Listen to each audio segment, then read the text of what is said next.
계신 성령님 우리에게 말씀하시고 우리 가르치소서.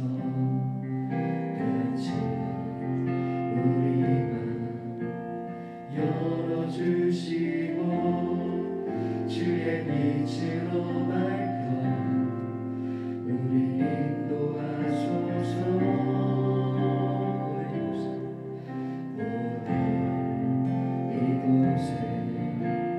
계신 성령님 우리에게 말씀하시고 우리 가르치소서.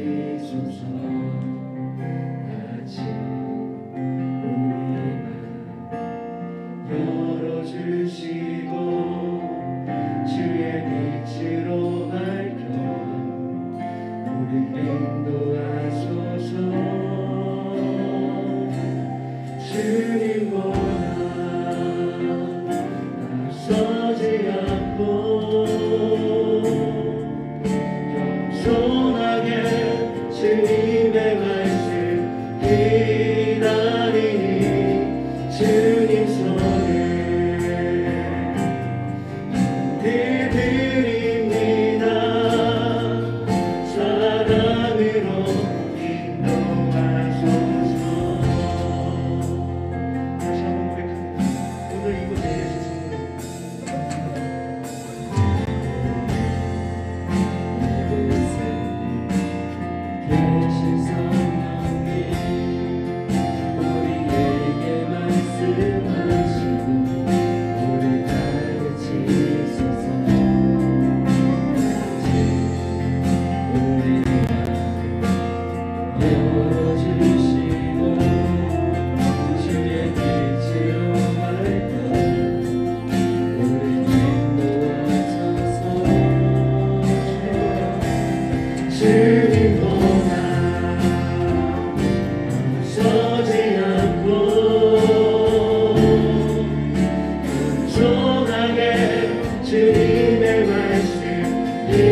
사랑으로 인도하소서.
주님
주 안에 있는 보물을 나는 포기할 수 없네. 주 나의 모든 것.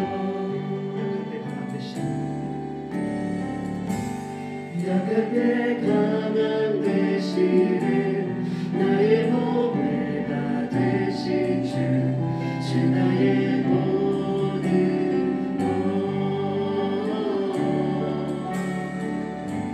주 안에 있는 보물을 나는 포기할 수 없네. 주 나의 모든 것. 예수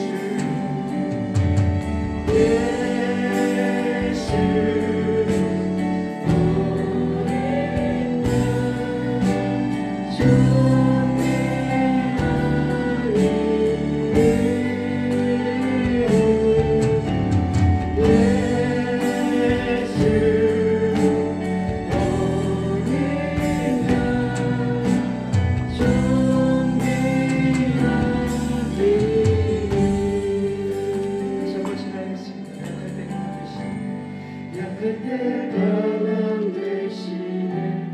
나의 보배가 되신 주 나의 모든 것.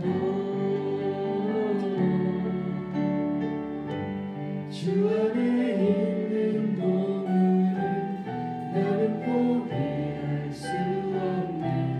주 나의 모든 것.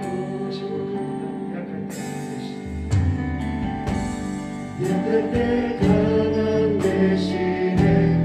나의 보배가 되신 주 나의 모든 것. 주 안에 있는 보물을 나는 포기할 수 없네. 주 나의 모든 것. 예수 어린 양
존귀한 이름.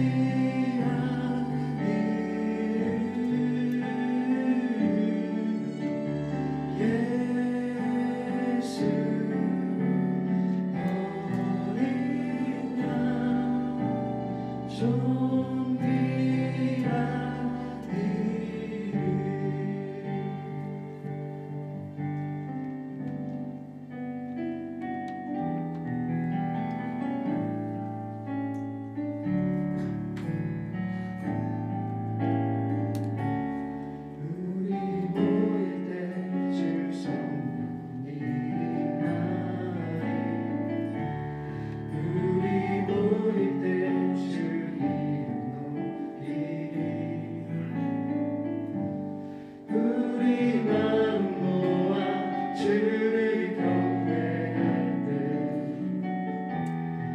주님 축복하시리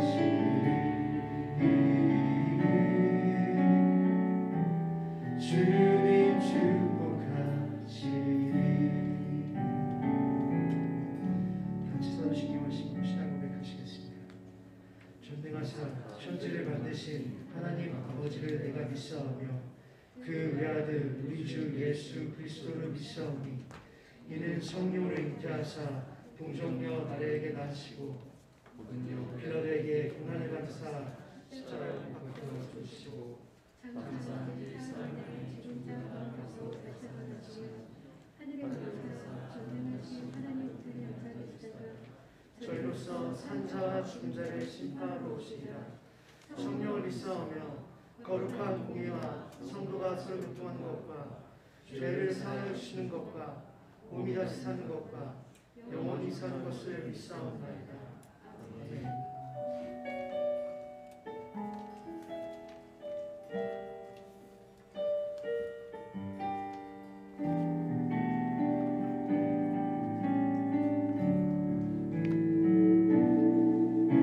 주 사랑이 나를 숨쉬게 세상 그 어떤 어려움 속에 주 은혜로 나를 돌보시며 세상 끝날까지 지켜주시네. 주 사랑이 나를 숨쉬게 주 사랑이 나를 숨쉬게 세상 그 어떤 어려움 속에도 주 은혜로 나를 돌보시며 세상 끝날까지 지켜주시네. 주님만이 내 아픔 아시며 주님만이 내 맘 어루만지네.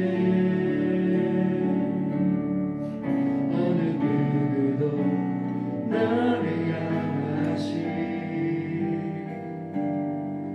주님의 사랑을 끊을 수 없네. 주님만이 내 능력이시며 주님만이 나의 구원이시네. 어느 누구도 나를 향하시 주님의 사랑을 끊을 수 없네. 다시 한번 주 사랑이 주 사랑이 숨쉬게 세상 그 어떤 어려움 속에도 주 은혜로 나를 돌보시며 세상 끝날까지 지켜주시네. 주님만이 내 아픔 아시며 주님만이 내 맘 어루만지네. 어느 누구도 나를 향하시 주님의 사랑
지나간 아픔도 마주할 세상도 예수 내 마음 아시네. 하루를 살아도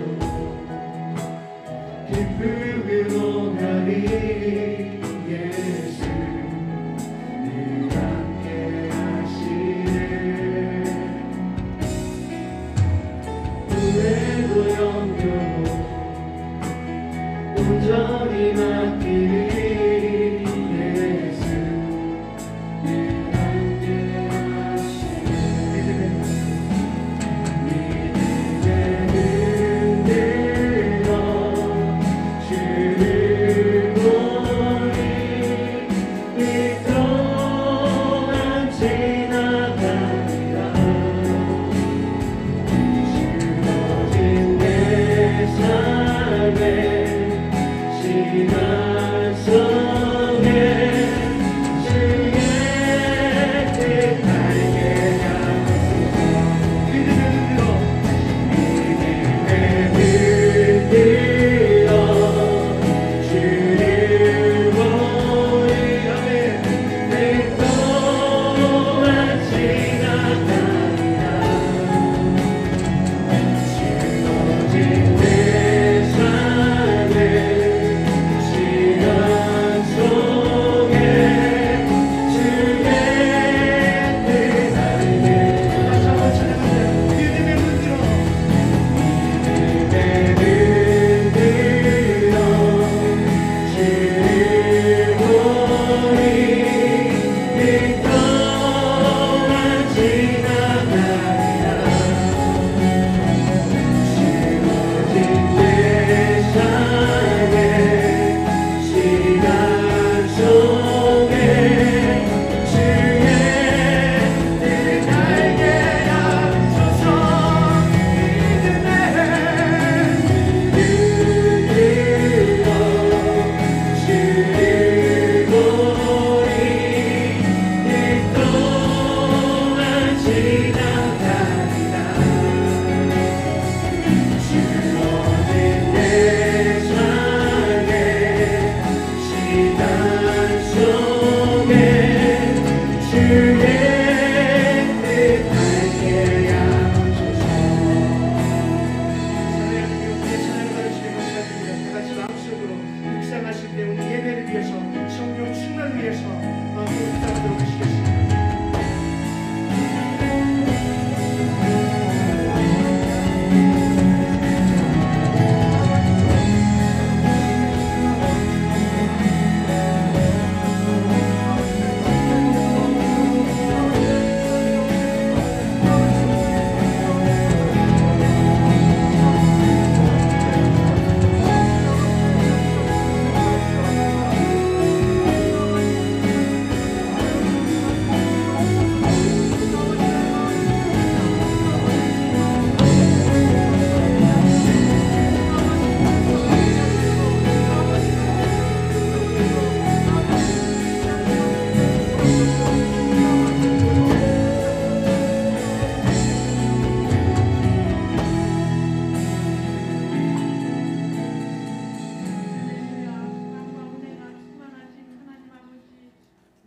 감사합니다.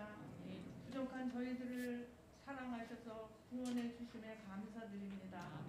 저희들 지난 일주일 동안도 믿음이 부족하여 주님의 말씀대로 살지 못하고 저희들의 이기적인 욕망과 많은 죄악에서 살아왔음을 이 시간 고백하오니 용서해 주시옵소서. 코로나19로 인해서 전 세계가 어려움을 겪고 있습니다. 힘들고 어려울 때일수록 오직 믿음, 오직 예수, 오직 감사로 제사 지내는 자는 하나님을 영화롭게 하신다고 하셨습니다. 늘 작은 일에서부터 감사가 입술에 마르지 않게 하옵시며 하나님 중심, 예배 중심의 생활로 말씀에 힘입어 살길 원합니다. 우리 교회를 사랑하셔서 이 모양 저 모양으로 지켜주시고 부흥케 하시니 감사합니다. 어려움이 지나가매 큰 부흥과 영광이 우리 교회에 있을 줄 믿습니다. 기도하옵기는 정상적인 예배가 회복되길 원합니다. 아멘. 예배가 회복됨으로 저희들이 영적으로 깨어 헌신과 사랑으로 이끌어 주시며 귀하게 쓰시는 담임 목사님 영육간 강건하시고 목사님 목회 사역 위에 하나님의 은혜가 넘쳐나실 줄 믿습니다. 아멘. 온 성도들 말씀에 큰 은혜 받고 성령 충만하여 한 주간도 믿음으로 승리하길 바라며 아멘. 준비하신 말씀 위에 큰 위로와 은혜가 넘치며 첫 시간입니다. 마치는 시간까지 우리의 몸과 마음을 함께 드리며 예배의 시종을 주님께 맡기며 고마우신 예수님의 이름으로 기도합니다. 아멘.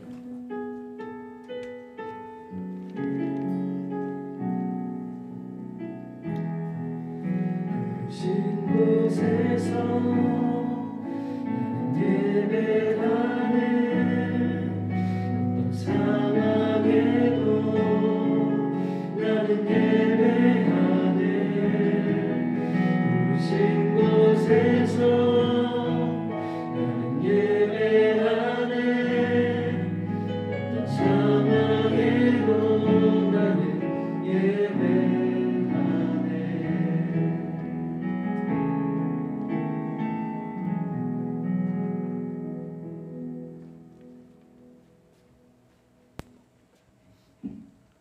교회 시작이 되겠습니다. 새로운 하신 분들 지시고 환영합니다.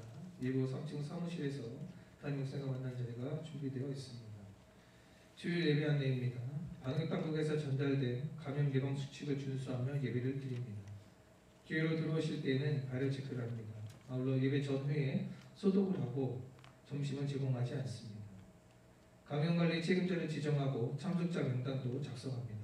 발열 및 호흡기 증상이 있고 다른 사정으로 인해 교회에서 드리는 예배에 참석하지 못하는 성도님은 우리 교회 유튜브 채널에 오후 3시에 올라오는 영상으로 가족과 함께 예배를 드리시기 바랍니다. 수요 예배는 11월 11일부터 대성전에서 오후 3시에 드립니다.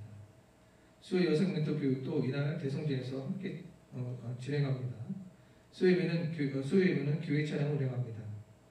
금요 심야 예배와 새벽 예배는 아직 드리지 않으며 주요 교회 차량도 아직 운행하지 않습니다. 교회 출입 관련 안내입니다. 교회로 들어오실 때는 수기형 출입 명부와 QR코드 서비스를 이용한 전자형 출입 명부를 작성하고 들어오실 수 있습니다. 수기형 출입 명부를 이용하시는 성도님은 안내자의 안내에 따라 명부에 기재하신 뒤 성전으로 들어오시면 됩니다. 전자형 출입 명부를 이용하시는 성도님은 대성전 출입문에 설치한 단말기에 QR코드를 입력하신 후 성전으로 들어오실 수 있습니다. QR코드는 카카오톡 앱과 네이버 앱을 통해 만들 수 있습니다. 다락방 기도운동입니다. 개인의 신앙 유지와 성령 충만한 신앙생활을 위해 시간에 구애받지 않고 자유롭게 기도하실 수 있도록 4층 안덕 성전을 개방합니다. 기도하실 때도 방역 지침을 따라주시고 명단 작성도 해주시기 바랍니다. 매일 저녁 9시에는 우리 교회 유튜브 채널에 올린 다락방 기도 제목을 보며 나라와 교회를 생각하며 기도하시기 바랍니다. 다음 주일은 추수감사 주일로 드립니다. 과일 쌓기는 대교구별, 교육기관 연합, 남녀 여성교회로 정성스럽게 준비해 주시기 바라며 이번에는 시상을 하지 않습니다. 수험생을 위한 여리고 기도회 및 에스더 기도회가 있습니다. 여리고 기도회는 11월 22일 주일부터 11월 28일 토요일까지 저녁 8시 30분에 3층 안덕 성전에서 있고요. 에스더 기도회는 11월 30일 월요일부터 12월 2일 수요일까지 저녁 8시 30분에 3층 안덕 성전에서 있습니다. 수험생을 위해 성도님의 많은 기도 부탁을 드립니다. 하반기 세례식이 12월 6일 주일 오후 1시 30분에 3층 세례장에서 있습니다. 신청은 11월 29일 주일까지 각 대구장에게 신청해 주시기 바랍니다. 각 기관은 정기총회 및 2021년도 사업계획을 기도하시면서 준비하시기 바랍니다. 신유축구 대신방을 위한 2021년도 기도 제목 카드를 11월 22일 주일까지 각 교구 호두원 청지기에 제출해 주시기 바랍니다. 예배 10분 전에 나오셔서 찬양과 기도로 예배를 준비하시기 바라고요. 먼저 오신 분들은 가운데 좌석부터 앉아주시기 바랍니다. 추가한 거 있습니다. 주일 멘토 교육 후 교회 방역을 합니다. 도와주실 분은 대성전 방송실 앞으로 오시면 되겠습니다. 나머지 강구는 쪽으로 참조해 주시고요. 찬송가 216장 부르시면서 준비하신 힘을 하나님께 드리도록 하겠습니다.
사랑하시는 주님, 주님의 은혜와 사랑을 감사합니다.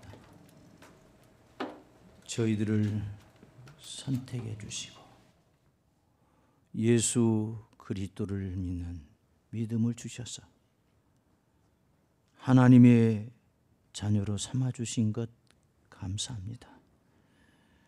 그리고 늘 어렵고 힘들 때에도 좋을 때에도 이 모양 저 모양으로 도와주시고 또 함께 해주시니 감사합니다. 지난 한 주간 동안도 주님의 은혜 가운데서 살다가 오늘은 이렇게 거룩하고 복된 주일 주님의 성전에서 2부 예배로 드릴 수 있도록 은혜를 베풀어 주시니 감사를 드립니다. 이 모든 은혜가 너무도 고맙고 고마워서 저희 성도들이 정성을 모아서 헌금을 드렸습니다. 주일헌금을 드리고 11조헌금을 드리고 감사와 소원의 헌금을 드리며 구역목장 헌금을 드렸습니다. 일천 번제헌금을 드렸습니다. 선교헌금을 드렸습니다. 교회 건축헌금과 성물헌금을 드리고 실버타운 건축헌금을 드렸습니다. 강단 꽃꽂이헌금을 드리고 날마다 먹을 양식을 주시니 감사해서 성미를 드렸습니다. 주님 믿음으로 드렸사오니 주님께서 기쁘게 받아주시고 드린 손길과 가정과 생업을 축복하여 주옵소서. 먼저 가정에 복을 주옵소서. 가족들이 건강을 주시고 자녀들의 앞길을 활짝 열어 주옵소서. 늘 평안한 가정이 될 수 있도록 도와주옵소서. 그리고 일터에 축복해 주옵소서. 일터가 더욱더 든든히 서가게 하시고 더 일하기 좋은 환경이 만들어질 수 있도록 은혜를 베풀어 주시옵소서. 그러기 위해서 하나님 아버지 직장에도 복을 주시고 사업장에도 복을 주시고 장사하는 가게나 행상이나 노점상도 축복하여 주옵소서. 하나님 아버지 직장을 구하는 사람 좋은 직장 주시기를 원합니다. 그리고 지금 다니고 있는 직장이 마땅치 않아서 이직하기를 원하는 사람이 있으면 하나님 지금보다도 훨씬 더 좋은 직장을 주시옵소서. 또 하고 있는 사업이 마땅치 않아서 사업을 바꾸기를 원하는 분에게도 지금보다도 훨씬 더 좋은 사업을 할 수 있는 길을 열어주시옵소서. 하나님 아버지 임시직으로 지금 이제 또 이 직장 생활하는 분이 있습니까? 하나님 아버지 꼭 정규직이 될 수 있도록 은혜를 베풀어 주셔서 생활하는 데 물질로 인하여 곤란 겪지 않도록 하나님 물질의 복을 주시되 넉넉하고 풍성하게 채워주시옵소서. 사랑하신 하나님 아버지 또 몸을 드리고 시간을 드리고 마음을 드리면서 헌신하는 많은 분들이 있습니다. 하나님 이들에게 복을 내려주셔서 늘 마음이 평안하게 도와주시고 또 건강하게 도와주시고 시간도 하나님 여유로운 시간들을 주셔서 하나님 아버지 하나님 여유롭게 또 생활할 수 있도록 은혜를 베풀어 주시옵소서. 사랑하시는 아버지 하나님 수능고사가 얼마 남지 않았습니다. 하나님 이제 재수하는 재수생들에게도 함께 해주시고 그리고 고3들에게 하나님 함께하여 주시옵소서. 지금 남은 시간 동안 하나님이 건강 지켜주시고 또 주님이 지혜를 주시고 지식을 주시고 하나님이 함께 도와주셔서 마무리 정리를 잘해서 당일날 건강하게 시험 잘 치를 수 있게 도와주옵소서. 그래서 본인들이 꼭 이제 가고자 하는 학교 가게 도와주시고 그들의 꿈을 꼭 키울 수 있도록 도와주옵소서. 그래서 하나님 앞에 귀하게 쓰여지고 나라와 민족을 위해서도 귀하게 쓰여지고 이 사회에서도 크게 쓰여질 수 있도록 축복하여 주옵소서. 사랑하신 하나님 아버지 오늘 드려진 헌금이 쓰여지는 곳에 하나님의 크신 영광이 드러나게 도와주시고 쓰여지는 곳에 복음이 전파되어지며 구원의 역사가 나타나게 하여 주시옵소서. 예수님의 이름으로 감사하며 기도하옵나이다. 아멘. 할렐루야. 우리 다 같이 성경 보시겠습니다. 사도행전 10장 34절부터서 48절까지입니다. 제가 가지고 있는 성경으로 신약성경 205쪽이 되겠습니다. 신약성경 205쪽 사도행전 10장 34절부터서 48절까지 봉독해 올리겠습니다.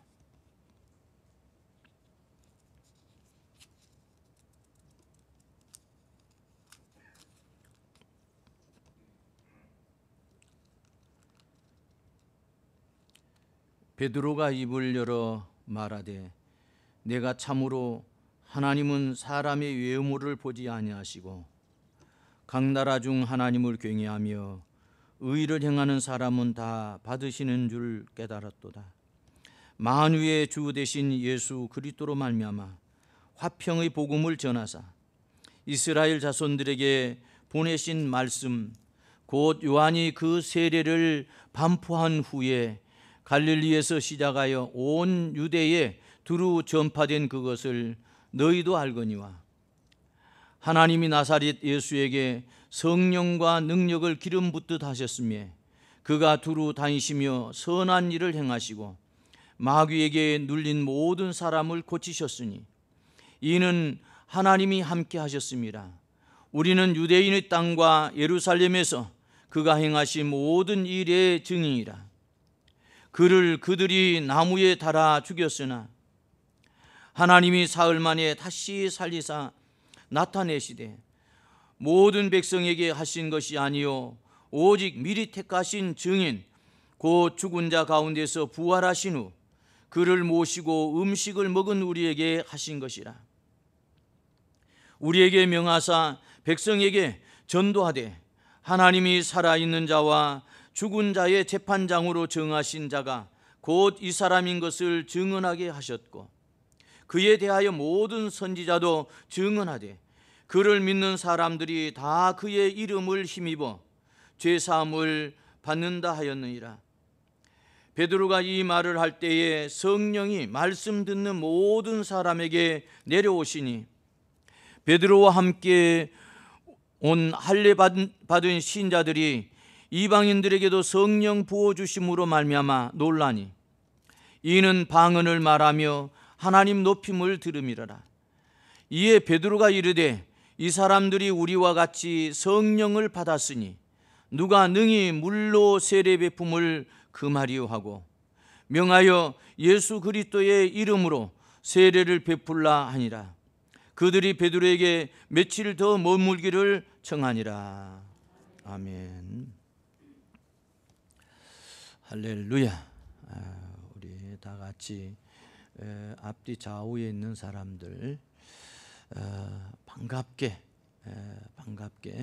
인사 나누시기 바랍니다.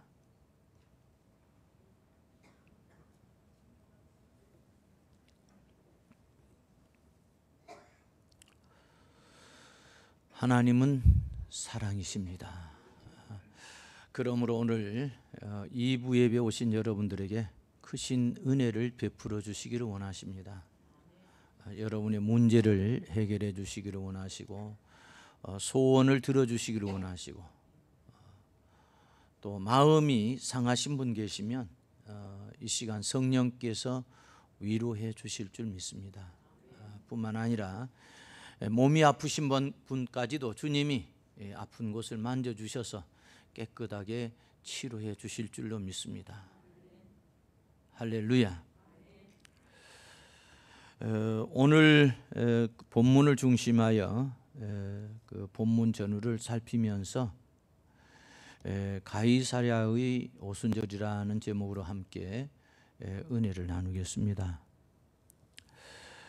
사도행전 10장은 구원의 복음이 예루살렘이라는 매우 제한된 지역적 틀을 깨고 팔레스틴 전역과 근경으로까지 확장되고 전 이방인에게로 전해져야만 함을 상징적으로 보여주는 사건이 고넬료 가정의 성령 강림 사건입니다.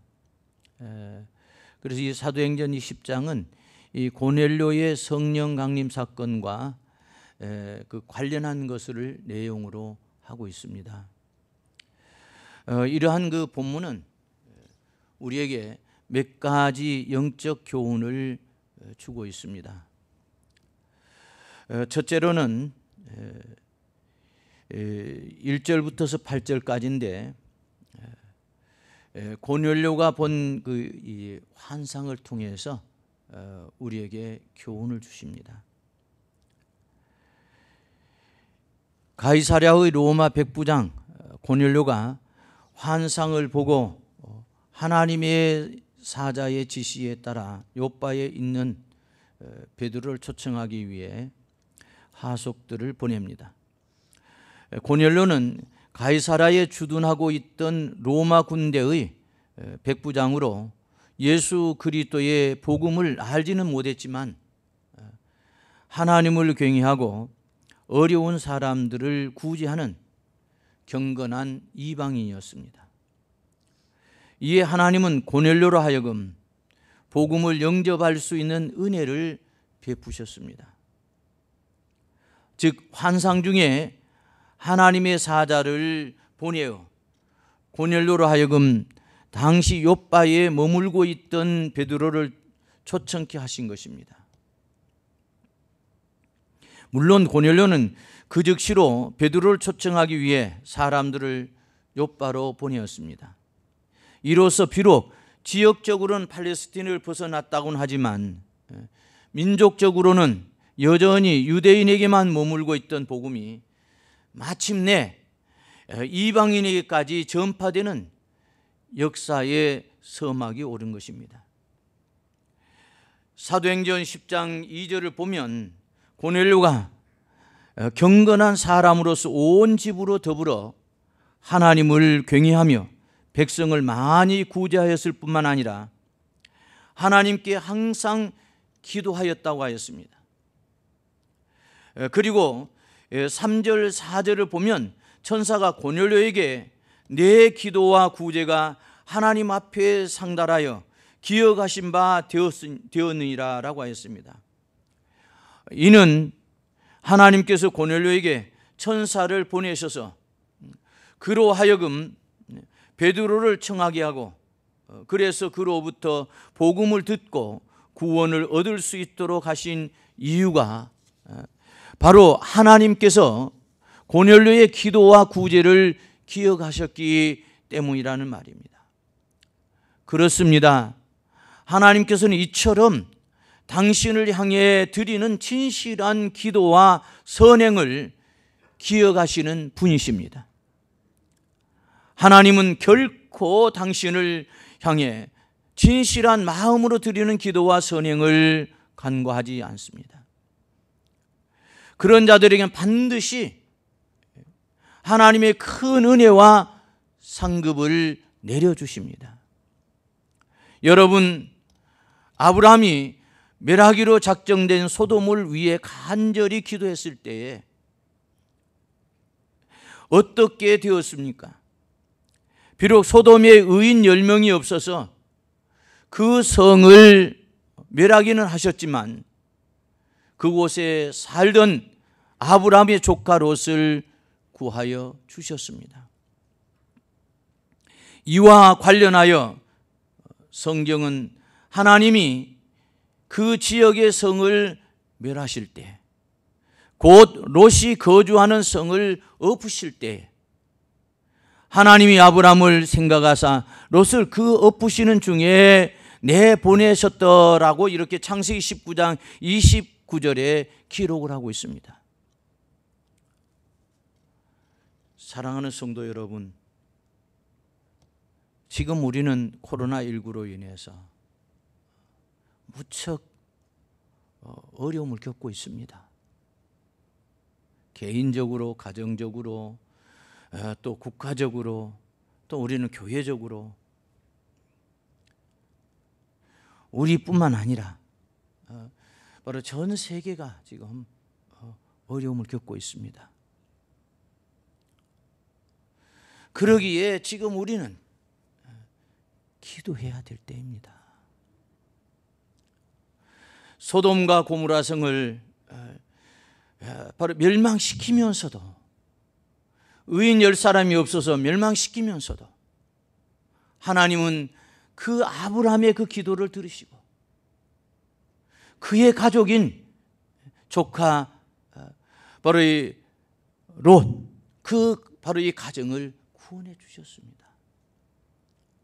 이 어려운 때에 여러분들이 바로 여러분 자신을 위해서 기도하고, 가정을 위해서 기도하고, 또 자녀들을 위해서 기도하고, 또 이제 직장들을 위해서 기도하고,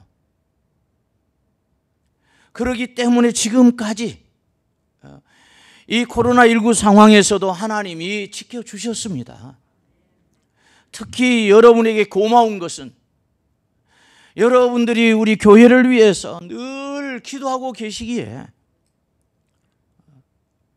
어떤 분은 4층에 와서 또 기도하고, 어떤 분은 또 다락방 기도 운동, 그 기도에 저녁 9시 여러분들이 기도하고, 그래서 기도해 주시기 때문에 우리 교회는 지금 이 어려움 속에서도 이 어려움을 잘 이기고 지금 가고 있습니다. 사랑하는 성도 여러분, 우리 더욱 기도하십시다. 그럴 때 하나님은 여러분들을 지켜주실 것입니다. 가정을 지켜주실 것입니다. 여러분 가족들을 지켜주실 것입니다. 일터를 지켜주실 것입니다. 사업도 지켜주시고 직장도 지켜주실 것입니다. 뿐만 아니라 우리 교회를 지켜주시고 우리 대한민국을 지켜주실 것입니다. 히스기야 왕이 죽을 병에 걸려 있을 때 이사야로부터 죽으리란 선고를 듣고 간절히 기도를 합니다. 그러면서 이 히스기야 왕은 하나님, 내가 이제 하나님 뜻대로 못 살았지만은 그래도 내가 그 선한 일을 하지 않았습니까? 다른 거는 다 보지 말고 내가 선한 일을 한 것만 보아주시고 좀 살려주세요. 그랬더니 하나님께서는 당신을 위해 온 유대 땅에서 우상을 철폐하고 모든 백성들과 더불어 당신을 온전히 섬겼던 바로 히스기야의 그 선, 그것을 기억하셔서 그의 생명을 15년이나 연장시켜 주신 것을 우리는 열왕기하 20장 1절에서 11절을 통해서 볼 수 있습니다. 그러기에 여러분들이 바로 이 기도하고 또 이제 선을 베푸는 것이 결코 바로 헛된 것이 아닙니다. 그것이 여러분들이 기도할 때 하나님 앞에 내놓을 수가 있습니다. 모세도 그 조건을 가지고 기도하지 않았습니까? 히스기야 왕도 비록 내가 하나님 마음에 안 들어도 그래도 내가 선한 일한 것만 기억해 주세요. 우리는 바로 이 어려움을 겪을 때 하나님 앞에 바로 이러한 것들을 내놓고 기도할 만한 것이 바로 있어야 되는 것입니다. 5절과 6절 말씀을 보면 하나님의 사자가 고넬료에게 욥바에 있는 베드로를 청하라고 지시하면서 베드로가 기거하고 있는 정확한 위치를 가르쳐 주었습니다. 이 사실은 하나님의 계시와 관련하여 생각해 보게 합니다. 사람들은 흔히 하나님의 계시는 다분히 상징적이고 추상적이어서 쉽게 깨닫기 어렵다고 생각합니다. 그러나 오늘 본문에서 볼 수 있듯이 하나님의 계시는 어려운 것이 없습니다. 하나님의 계시는 쉽고 명확합니다. 그래서 누구든지 진지하게 숙고하고 생각하면 능히 바로 이해할 수 있고, 그로 말미암아 하나님의 뜻이 무엇인지 알 수 있습니다. 그렇습니다. 하나님께서는 결코 하나님의 백성들에게 풀기 어려운 문제를 내놓고 그들이 그 문제를 풀지 못해서 쩔쩔매는 모습을 즐기는 분이 아니십니다. 오히려 아무리 무식하고 어리석은 자라도 당신의 뜻을 명확하게 알 수 있도록 가장 쉽고 명료하게 당신의 뜻을 나타내는 분이십니다.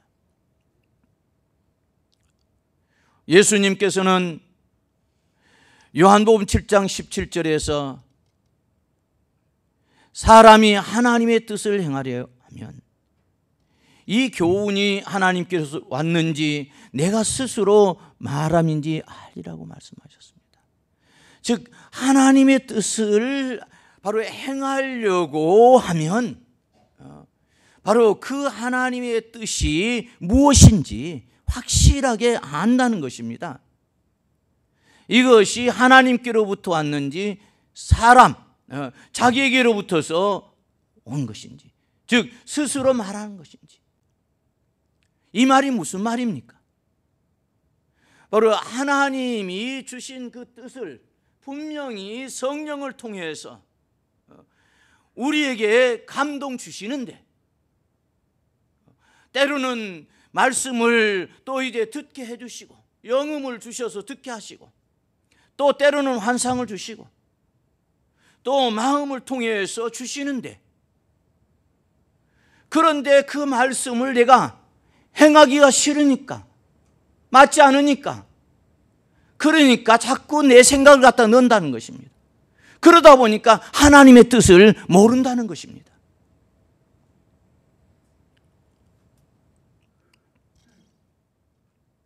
사랑하는 성도 여러분, 꼭 이 사실을 믿으시기를 바랍니다. 하나님을 향한 여러분의 진실한 기도와 선행은 하나님 앞에서 절대로 헛되이 사라지지 않을 것입니다. 하나님께서는 여러분의 모든 기도와 선행을 낱낱이 기억하시고 반드시 큰 은혜와 복으로 갚아주시는 것입니다.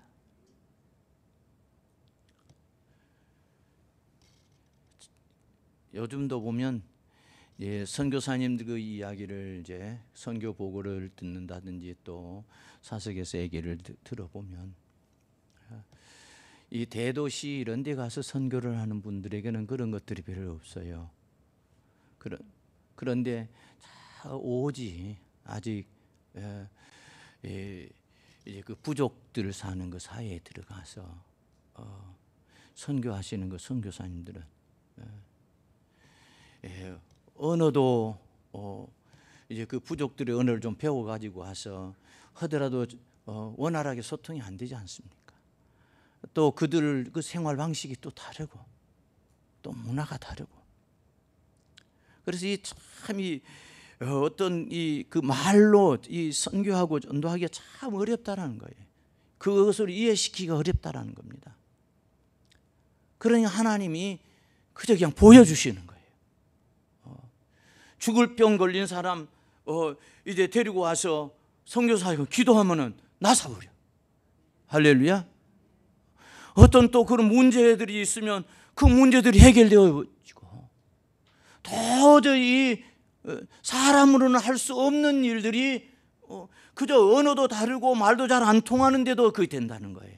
그러니까 그 사람들이 그걸 보고 이제 또 예수를 믿게 되어지고, 그래서 또 예배를 드리게 되어지고, 그래서 예배 몇 사람 드리다가 교회가 세워지게 되어지고. 근데 바로 우리나라도 역시 마찬가지. 초창기 때 선교사님 들어왔을 때 이런 일들이 많이 생겼습니다. 우리 교회를 개척할 때도 마찬가지였어요. 이 상계 지역이 얼마나 어려운 지역이었습니까? 그 당시 살았던 사람들은 알지만은.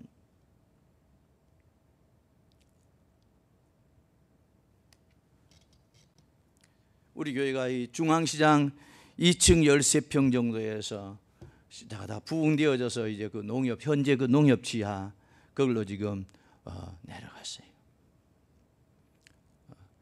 이제 그래서 참 어려운 지역이니까 보면은 이 공중전화들이 많지 않았어요. 그때는 뭐 이 백색 전화라 그래 가지고요. 그 백색 전화 회선이 없으니까 이거 들어오는, 그러니까 가지고 있는 사람의 전화를 사는 게 엄청나게 비싸요. 그래서 이제 저도 식사라는 우리 이제 집사님 집에서 그 이 전화를 쓰고 다 교회에 전화를 하나 넣었어요.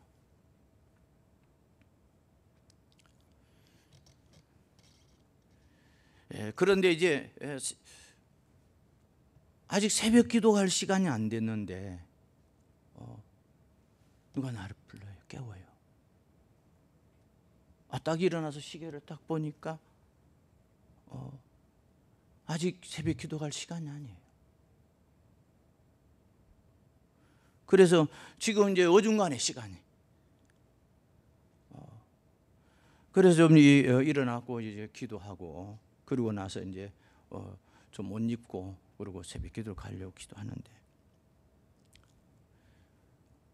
환상이 보이는 거예요. 어디냐 그러면 지금 그 중앙시장 쭉 나오면 주유소 그 하나밖에 없었습니다. 거기가 우리 이제 그 신광상훈 장로님 그 여사 신광상훈이 거기 옆에 그 뭐냐 그러면 작은 사무실에서 사무실로 사용하고 그리고 밑에가 차고였고요. 근데 거기에 딱 공중전화 하나 있어요. 그 공중전화가 보이는 거예요. 선명하게. 선명하게 그 공중전화가 보이면서 거기에 뭐냐 그러면은 이 권세 잠바 입은 사람이 그리고 검정 바지 입은 사람이 거기서 전화를 하고 있는 걸 보여줘요. 그걸 보여주면서 지금 전도지를 가지고 가라는 겁니다. 항상 전도지는 이제 교회도 있고 또 교회도 있으니까 그때는 뭐 개척할 때니까 전도지는 늘 갖고 그리고 거기 가서 죽어오라는 거 그 사람한테. 물론 또 이제 우리 교회는 그 옆에 있으니까 이제 새벽 기도 가면서 또 준비를 갖고 가면서 전도지를 가지고 그게 틀렸어. 근데 놀랍게도요. 똑같은 모습으로 그 공중전화 박스는 내가 아니까 평소에 그 사람도 같은 옷 서 있는 전화 박스에 있는 거예요. 그래서 그걸 드렸어요. 전도지를 줬어. 다른 것도 없어요. 그냥 예수 믿으세요 하고 전도지를 주고 그리고 아무 말도 없이 왔어요. 그 후에 한참 후에 전화 왔어요.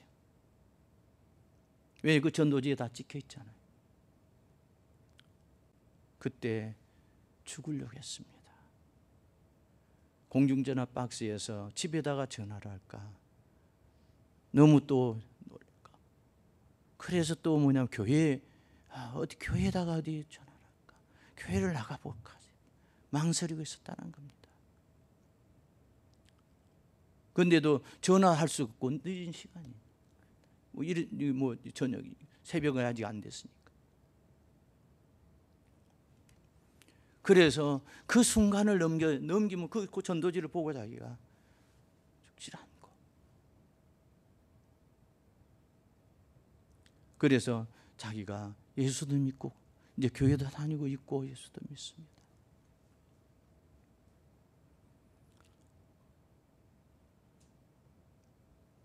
사랑하는 성도 여러분, 하나님이요 우리에게 어떤 그 뜻을 알게 하실 때예요.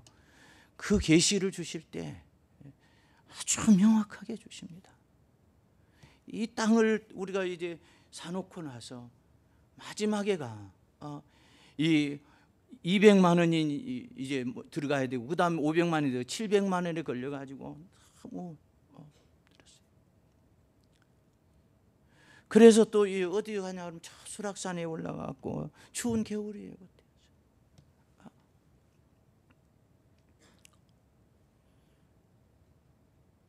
그래서 이 기도 거기에 올라가서 막 하나님 이거 해결해 주세요. 이거 해결해 주시지 않으면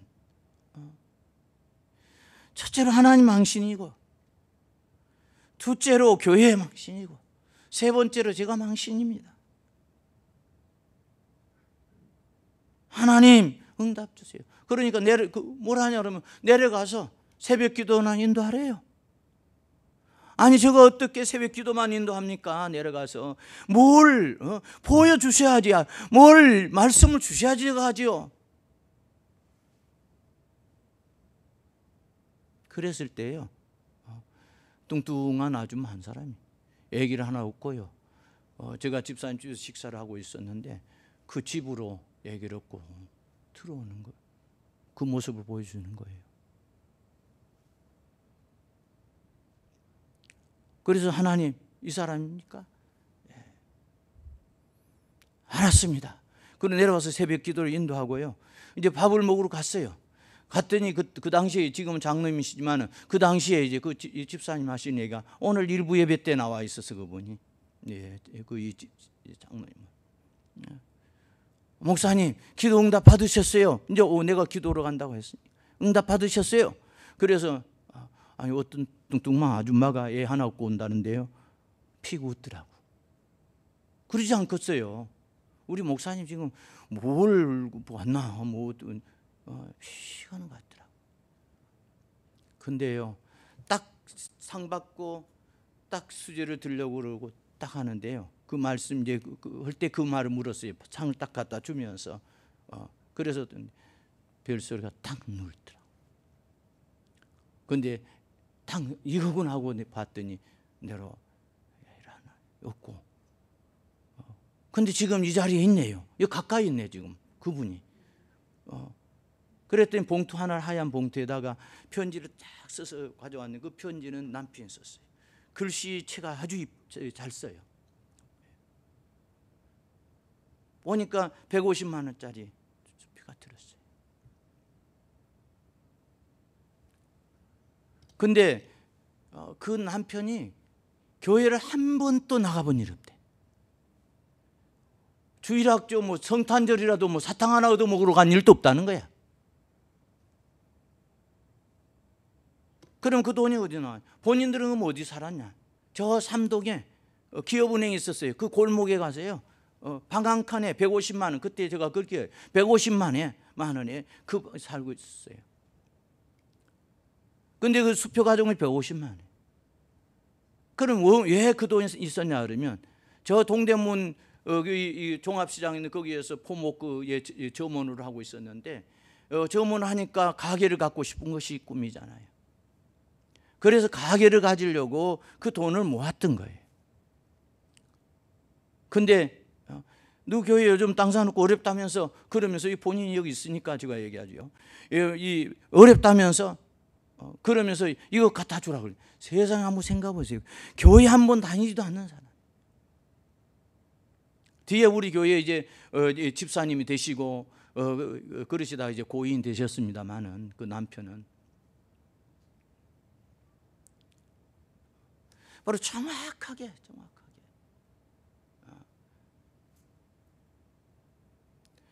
그런데 이제 500만 원 남았잖아요. 또 그걸 가지고 또 이제 기다리다 5일 기다리다 이제 5일이 남았는데 이틀 기다리니까 못 기다리겠더라. 그래서 또 재미본 그곳에 올라가고 또 기도를 했더니 하나님 이건 어떻게 해요? 그랬더니 또 뭐냐 그러면 어떤 분이 딱 전하는 것을 또 보여주시는 거예요. 그래서 새벽 기도 마치고 역시 또 집에 오늘 기도 응답 받으셨어요? 그래요 저녁에. 그래서 어떤 분이 전화할 것 같다고. 그랬더니 그때는 피시가 안 웃더라고. 근데요, 어쩌면 또 같은 시간에 상 이렇게 받는 시간에 전화가 따르는 거예요. 이거구나 했는데 그분도 이제 뭐냐면 고인이 되셨기 때문에 그분이 바로 안홍원 집사님이셨어요. 우리 집을 담보로 쓰세요. 그런데 마을금고 이사장 신광상훈 그 이사이가 신광상훈 이제 그 이 안 사장님이 이제 그 뭐냐 그러면 그 이사였어요. 근데 사실은 또 우리가 막으려고는 그 회사의 당자를 막으려 한 것이고, 당자를 빌렸었기 때문에 3개월짜리 빌렸었기 때문에. 근데 마을금고에서 담보만 있으면 준다 그랬어요. 그때 한도가 500만 원이었어요. 어쩌면 그 한도에 딱 맞게. 그래서 그 집을 봤더니요, 어디 한 번도 잡힌 집이 아니에요.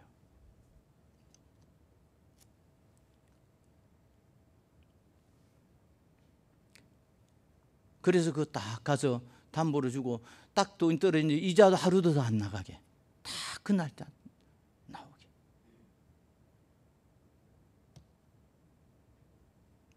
저는 오늘 바로 이 고넬료의 환상, 또 이 베드로의 환상을 얘기하겠습니다만, 이 환상을 보면서 하나님은요 흐리멍텅하게 그렇게 보여주시지 않습니다.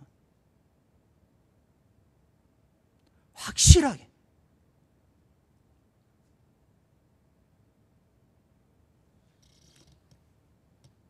오랄 로버트 대학교에 이제 거기에 보면 웨이비 센터라고 있어요.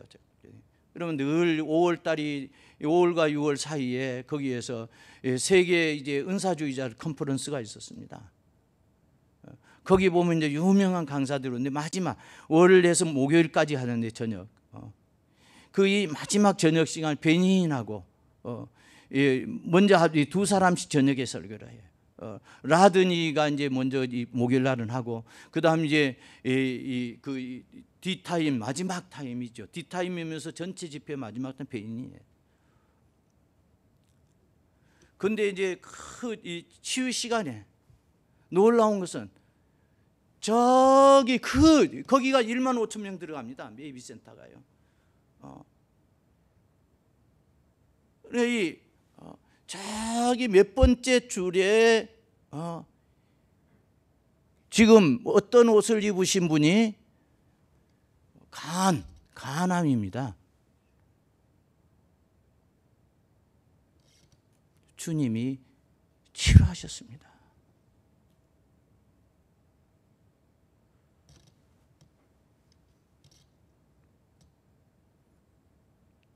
확실하게 그렇게 놀라울 정도로.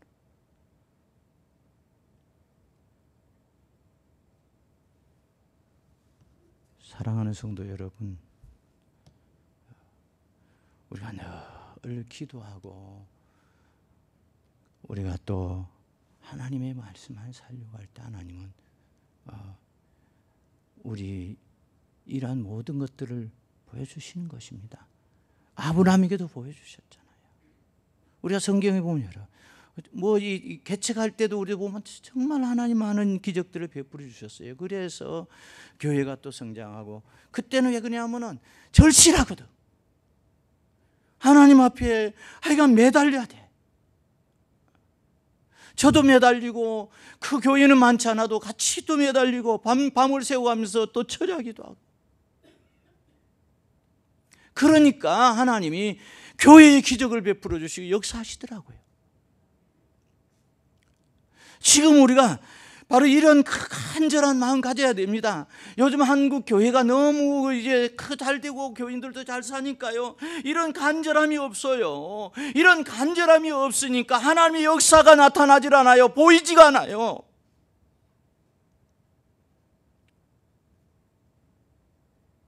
우리 광장교회 하나님이 꼭 축복해 주셔서 논력 블레싱이 되기를 바랍니다.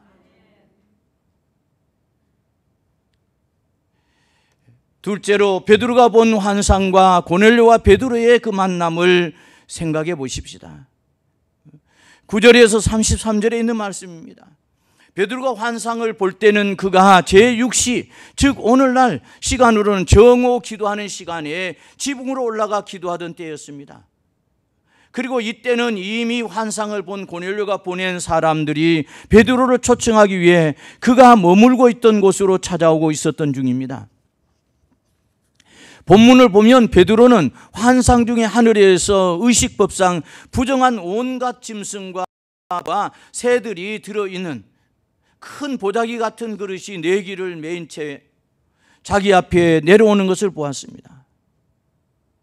그리고 하늘로부터 그것들을 잡아 먹으라고 하는 소리가 들렸습니다. 하지만 베드로는 그러한 지시에 순종하기를 거부하였습니다.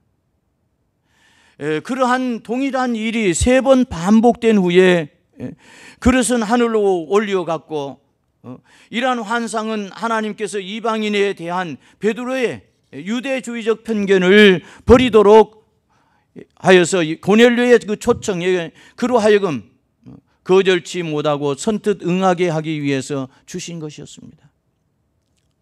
알다시피 예수 그리스도의 구원의 복음은 지역적 민족적 한계를 뛰어넘어 온 세계에 전파되어야 했습니다. 그것은 주님의 바로 지상 명령이었습니다. 17절에서 23절에 보면 고넬료가 보낸 사람들은 베드로가 환상을 본 직후 그 환상의 의미가 무엇인지 생각하고 있을 때에 베드로가 머물고 있던 집에 도착하였습니다. 이는 이방 선교의 신호탄이 된 바로 고넬료의 회심을 하나님께서 얼마나 철저히 준비하셨는가를 충분히 짐작하게 합니다. 이러한 하나님의 철저한 준비하심은 고넬료와 베드로가 환상을 보게 된 시간에서도 잘 나타나고 있습니다. 고넬료가 환상을 본 시각은 제9시 곧 우리 시간으로는 오후 3시였고, 베드로가 본 환상의 시각은 이튿날 제6시 곧 정오였습니다. 따라서 두 사람이 환상을 본 시간적 간격은 21시간입니다. 그런데 가이사라에서 욥까지는 약 50km로 하루길에 해당됩니다. 더 정확히 쉬지 않고 걸을 경우 약 12시간 정도 걸립니다. 그들이 오후 3시에 출발해서 저녁 늦게까지 걸은 후에 잠을 자고 또 이제 동틀 무렵인 아침 6시쯤에 붙어서 다시 걷기 시작했다면 바로 정오가 되어서 욥바에 도착할 수 있었을 것입니다. 그러므로 고넬료가 보낸 사람들은 베드로가 환상을 본 때와 거의 일치된 시기에 베드로가 머물고 있는 피장 시몬의 집에 당도하게 된 것입니다. 실로 철저하고 완벽한 하나님의 계획을 보게 되는 것입니다. 아울러 하나님께서는 성령을 통해 베드로의 마음을 감동시키시고 고넬료가 보낸 사람들을 영접하게 하셨는데, 이처럼 하나님께서는 이방인의 구원을 위해서 잘 이렇게 짜여진 그 드라마 있잖아요. 그 드라마의 각본 같아요. 이와 같이 치밀하게 계획하신 것입니다. 즉 베드로의 이방인에 대한 편견에도 불구하고 성령의 지시에 전적으로 순종하여 낯선 이방인들을 영접함으로써 하나님의 뜻을 저버리지 않았으며, 고넬료의 하숙들은 주인 고넬료의 의도를 전하며 손상됨이 없이 베드로에게 전달함은 물론 이번이 베드로와 고넬료의 만남이 기필코 성사될 수 있도록 하기 위해 최선의 노력을 다했던 것입니다. 29절을 보면 베드로는 자신이 하나님의 명령이 바로 있었기에 고넬료의 부름을 사양치 않고 그에게 왔노라 하며 왜 자신을 불렀는지를 고넬료에게 물어요. 곧 베드로는 자신이 왜 고넬료의 집에 와야 하는지를 모르고 무조건 하나님의 명령을 따라서 고넬료의 집으로 왔다라는 말입니다. 다시 말해서 베드로는 하나님의 말씀에 순종함에 있어서 전혀 이유는 묻지 않았던 것입니다. 여기서 우리는 순종의 진정한 의미를 다시 한번 깨닫게 됩니다. 그렇습니다. 순종이란 이유를 묻지 않고 행하는 것입니다. 이유를 따져 묻고 그 이유가 자신의 마음에 들 때만 행동한다면 그것은 순종이라고 할 수 없습니다. 이유를 알든 모르든 무조건 명령에 따라 행동하는 것이 바로 순종입니다.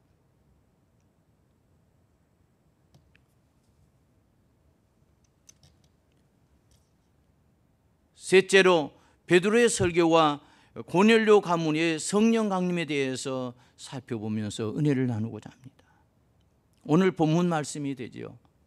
베드로는 자기를 초청한 이방인 백부장인 고넬료의 말을 듣고서 더욱 그가 본 환상의 의미가 비록 이방이라도 하나님의 택한 백성에게는 복음을 바로 전해야 한다는 것임을 확신하게 되었습니다. 그래서 이 베드로는 고넬료의 집에서 복음을 전파하게 되었습니다. 설교의 내용은 다른 설교들과 마찬가지로 복음의 핵심인 예수 그리스도였습니다. 즉 화평의 복음을 전하기 위해서 오신 예수님은 성령과 능력으로 기름 부음을 받으신 하나님의 아들로 치유와 생명의 바로 주님이 되신다는 것과 그가 십자가에 못 박혔지만은 사흘 만에 부활하셔서 자기 제자들에게 바로 이 선교 지상 명령을 주신 분이라는 것입니다. 그리고 구원은 오로지 그리스도를 믿는 믿음으로만 가능하다는 사실을 강조하였습니다. 고넬료는 이미 하나님을 경외하는 신실한 믿음을 가졌지만 예수 그리스도에 대해서는 이 복음을 듣고서야 비로소 깨닫게 되었습니다. 한편 베드로의 설교 도중 하나님께서는 고넬료와 그의 권속에게 성령을 부어주셨습니다. 이 사건은 가이사랴의 오순절 사건이라고 불리울 정도로 중대한 역사적 사건으로 성령 강림의 대상이 유대인이 아닌 바로 이방인이라는 점에서 그 의의가 큰 것입니다. 즉 이방인에게 성령이 강림한 이 사건은 그리스도 안에서는 더 이상 유대인과 이방인 바로 이 간의 구별과 차별이 존재하지 않음을 보여주는 바로 역사적인 사건인 것입니다. 베드로와 같이 온 사람들도 이방인들을 향한 성령 강림을 보고 크게 놀랐는데 이 구원의 보편성을 유대인들에게 확실히 바로 깨닫게 해준 사건이 된 것입니다. 본문 44절을 보면 베드로가 복음을 전할 때에 성령이 그 복음을 듣고 있던 모든 사람에게 임하였다라고 이렇게 기록을 하고 있습니다. 우리는 여기서 성령이 바로 임하였던 시점에 관해서 특별히 주목해 봐야 될 그 필요가 있습니다. 그 시점이 언제입니까? 바로 하나님의 말씀을 듣고 있을 때입니다. 교제를 나눌 때 혹은 일을 하고 있을 때가 아닙니다. 하나님의 성령이 임한 것은 말씀을 듣고 있을 때입니다.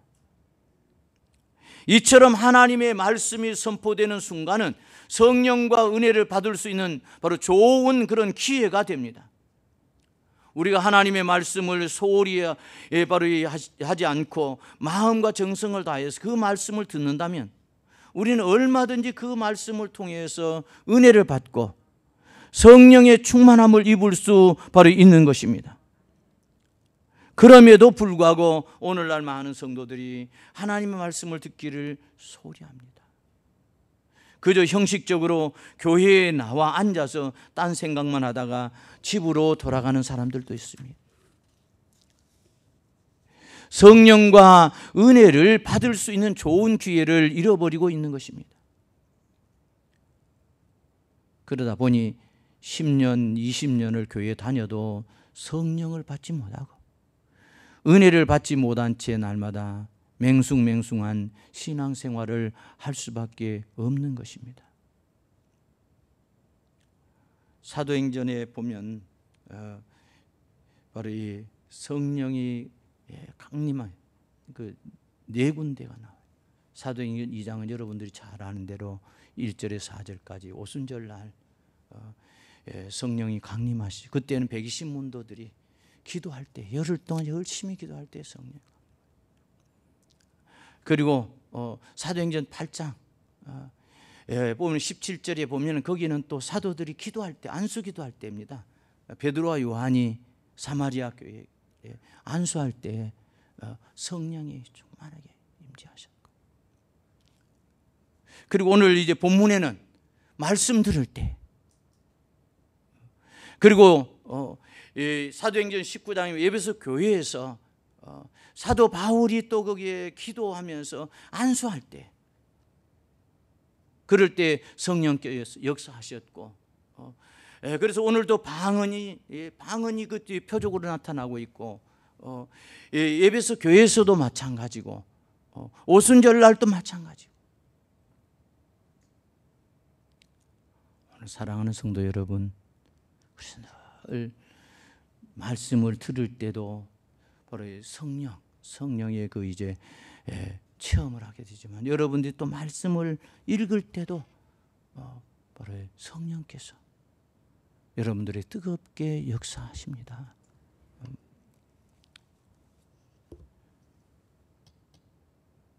여러분들이 성령과 은혜를 받기를 원한다면 하나님의 말씀이 선포되는 교회로 꼭 여러분 모이시고, 그리고 또 예배 드린데 여러분 전념하시고, 예배에서 꼭 말씀 듣는데 전념하시기 바랍니다. 그럴 때 여러분 반드시 그 말씀을 통해서 성령의 임재를 체험하게 될 것입니다.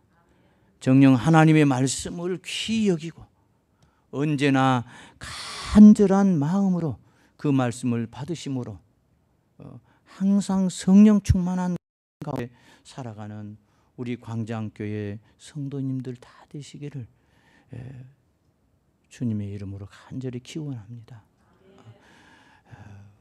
우리 다 같이 기도하십시다. 주님 감사합니다.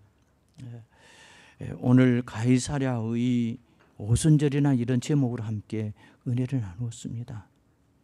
하나님께서 이방의 선교의 문을 열기 위해서 이방인 백부장 고넬료에게 환상을 보여주셨고, 또 그 환상을 통해서 베드로를 이제 초청하게 되는데, 베드로가 또 이제 거절할까 봐서 먼저 베드로에게 환상을 통해서 그 이 편견을 깨뜨리게 하고, 그리고 이제 그 초청을 거부하지 못하도록 또 역사하신 것을 보게 되어집니다.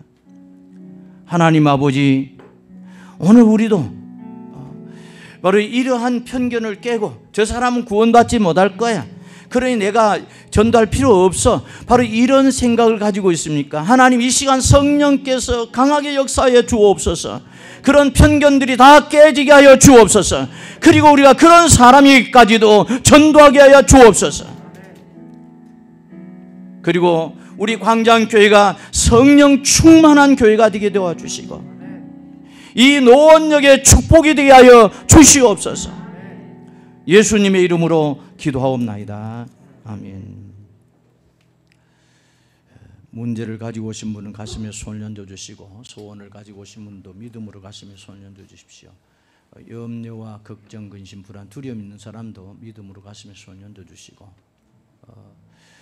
그리고 가족이나 이웃을 대신해서 중보 기도 드리신 있으면 대신 손을 얹어 주시고, 혹시 몸이 아프신 분 있으시면 아픈 곳에 손을 얹어 주십시오. 난치병이라 할지라도 또는 이 불치병이라 할지라도 손을 얹어 주시기 바랍니다. 이 시간 주님께서 깨끗하게 또 치료하실 줄 믿습니다.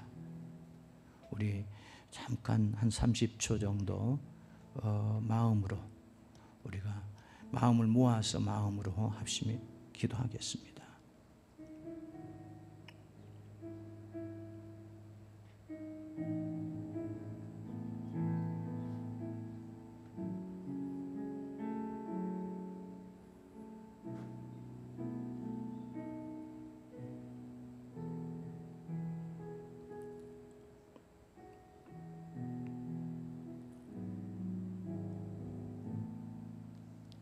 호산나 찬양 102장 두 손 들고 찬양합니다.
주님만을 섬기리. 주님만을 섬기리. 헛된 마음 버리고 주님 성령이여 내 영혼 충만하게 하소서. 주님 앞에 내 생명입니다.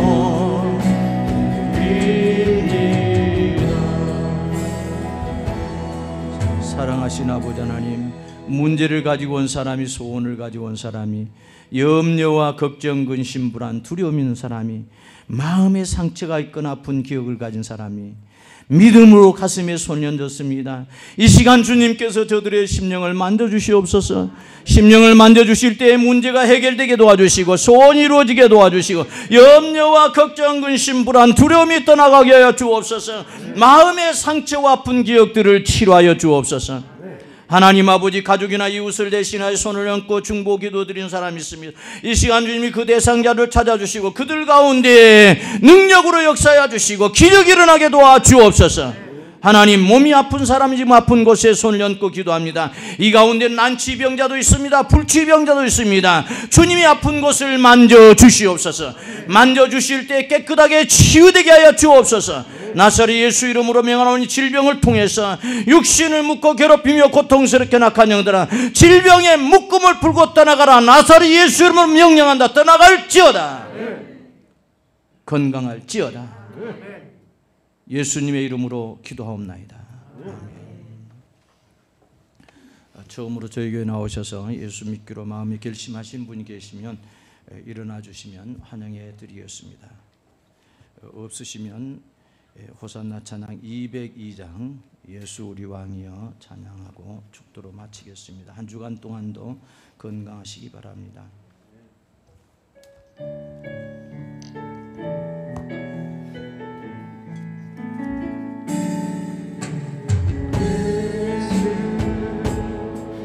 우리 왕이여 이곳에 오소서. 자로 주여 임하사 찬양을 받아 주소서.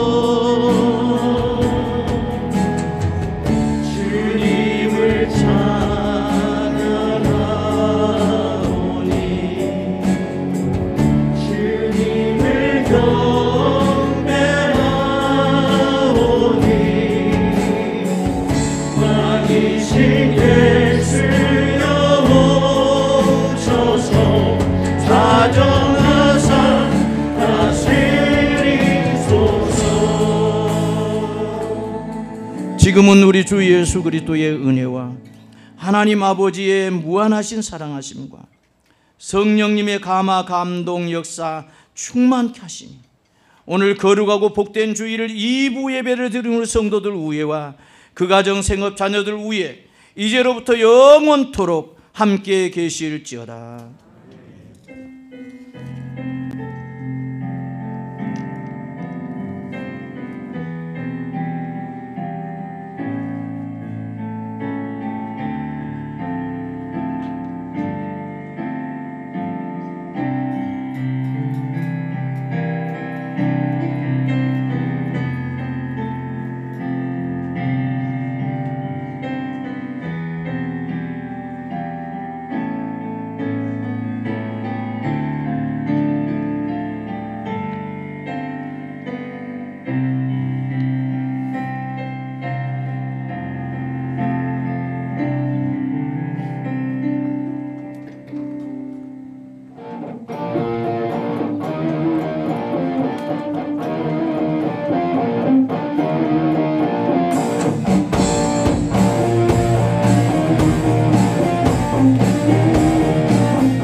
주시리